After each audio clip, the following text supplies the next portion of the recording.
is going on? My name is Patrick Kenny. For those of you guys that have never been here before, I have created a channel designed for you to teach you how to make more money from the internet. If you are new around here, I'd ask that you click that subscribe button and also click that like button to let me know that you're enjoying this videos.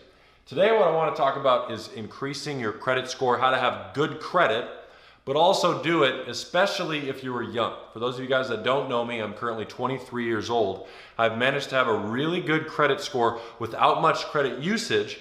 And in today's video, I want to talk about, first of all, what credit is, but second of all, tips and tricks to maintaining a high credit score. So first of all, what is credit? As you guys know, credit typically comes in the forms of credit cards and or loans, where a company, a bank, will loan you money and you pay them back at a later date. They make a lot of money from doing this from a lot of irresponsible spenders, but in today's video, we're going to learn how to be responsible spenders. So first things first, we need to talk about how a credit score is created.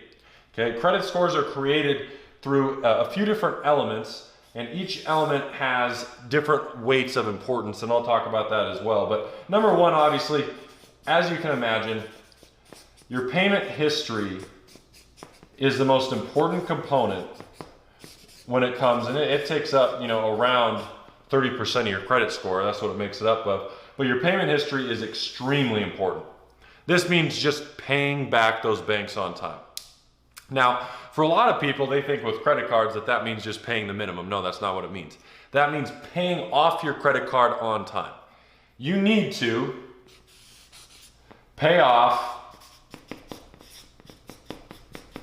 every single month in full.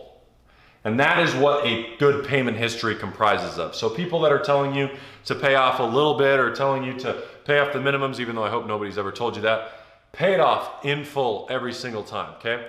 Now, secondly, when we talk about credit score and we talk about each element, some of them are not gonna have the importance as others, but another one that has a lot of importance is your utilization, okay? Now, your utilization, say, is typically around 20%, might be a little bit lower as far as just deciding what your credit score is, but your utilization means how much of your credit are you actually using. So I'm gonna switch marker colors here real quick. Let's say you've got a $1,000 credit limit. The max you should be using on that credit card and spending is $200, okay? Meaning 20% is the max you should be spending any given time on credit cards. The reason that this is this shows the banks that you are not using them in order to live. People that have a $1,000 credit card, and let's say we'll have two people, they both have a $1,000 credit card. One of them only pays $200 each time, only racks up $200 and pays it off. The other person racks it up to the max 1,000 and pays it off. Both pay it off. The person that doesn't actually rack it up to 1,000 every time will actually have the better credit score. Now, on this note, typically if people have $1,000 credit cards, they are able to pay things off in full. But one trick that you can do if you have a low credit score, but you're still trying to build it and you're trying to use it, is just because you have a payment date doesn't mean that you have to wait until that payment date to pay it off. Just pay it off over and over and over early. Maintain a balance that's low utilization. Maintain it at 0% utilization if you can. Meaning after every single day that you have used your credit card, go home and pay it off. The people that have credit cards should have the money in the bank to pay for everything that they have done. It should not be a person that, oh, I'll be getting the money next month, let's just use the credit card to pay for this stuff. That's not what credit cards should be used for. You should only use a credit card if you already have the money in the bank. And the reason that I like to do that is because then you're kind of using it as a debit card, but you're allowing yourself to build credit, which is needed for mortgages, car loans, business loans, etc., personal loans. But it's a good habit because then you can reap the rewards of credit points and traveling for free, which is what I've done all of this year through that. Okay, so that's your second element. And your number three, when we talk about your score and we talk about actually building your score, is how long you've had it, so your length. Now this is, 10-15% of your score, whatever. These are not exact values. I'm just kind of weighing them for you from most important to least important. But length of history, this is tough. this is tough because for me personally, I'm 23 years old and I've only had credit for about 3 years. So it's really difficult to have a high length of history when my length of history of life isn't that long. And so this is just one of those things that it's only 15%. It's not like it's going to overwhelm you. You're going to have to battle it. The longer you do all of this, the better. The longer you have credit, the better. So your length of history only gets better, obviously, with time. But you have to keep in mind that. So if you're a young guy and you've only had a credit card for a year, no wonder your score is not as high as you want it to be. Whereas a guy that's had a credit score around and had a credit card for 30, 40 years has a higher score. It's no reason, right? So that's important as well.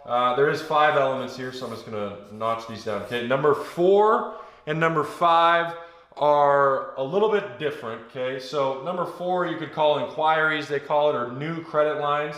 Okay, so we'll call this new lines. Okay, we'll say 10%.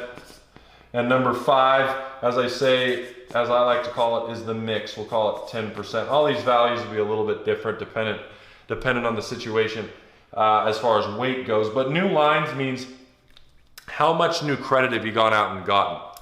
So there's a few caveats to this. If you go out and you say you in the same year add, say 3 or 4 credit cards, what's difficult to happen is when you add 4 credit cards, that impacts and that lowers your length of credit history because every new card is a new length of history. So just because you've had 1 card for 10 years, when you open the second card and you've had that one for 1 month, that impacts your length of credit history because your average length of credit history it's the average of all those cards. So that goes down, that impacts your credit score. However, it helps your utilization. Your utilization is more important than your length. So that's why it is actually important to go out and get more credit. Now, I would recommend following a rule, which is the 424 rule. I would not ever get more than 4 new lines of credit every 2 years, every 24 months. 424 rule is important. Finally, your mix, it just really tells the bank, it tells these credit card companies how responsible you are as a borrower of their credit. So the mix is, you know, if you've only had a mortgage, but you've never had a credit card, that doesn't tell them much about your spending habits. But if you've had a business loan, a personal loan, if you've had a car loan, if you've had a mortgage and you have multiple credit cards, that tells them that you're mature enough and you're responsible enough to really finagle all of this and maintain proper payment history, proper utilization, length of credit history, the whole 9 yards. All of this is needed to ensure that you have a higher credit score and that you have the best possible credit score possible. So this is the bare bone basics, credit 101 for you young guys specifically. Maybe this helps somebody that was older. What I would focus on is getting your first card and then adding a couple cards each year. And at the beginning, you want to add 4 every 24 at the beginning. Get that because that won't impact your length of credit history as much as if you open them up later down the line. And then what you can do is you can actually start to get this utilization lowered because if you only have 1 credit card for $1,000, but you suddenly go out and get 4 and they all have $1,000, now you have $4,000 worth of credit and that $200 is no longer 25%. That $200 is much less on a percentage scale utilization and that ultimately will increase your credit score. This is really important for all of you guys, but this is important for a starter because we need credit. We need to leverage credit. You have to leverage credit in order to get ahead. And you know, I'm not a full, leverager, but I'm also not a Dave Ramsey where cash only is a good thing. I'm kind of in the middle. I like to know that I have the money in the bank, but then I like to know that I can use credit to, of course, increase credit score for a better chance of interest rates down the line, but also get those bonus perks such as cashback, travel, all those sort of things. If you have any questions, feel free to comment down below. Again, if you're new around here, be sure to hit that subscribe button. Also click that like button. I hope this helps you guys today, and I'll see you guys on the next video.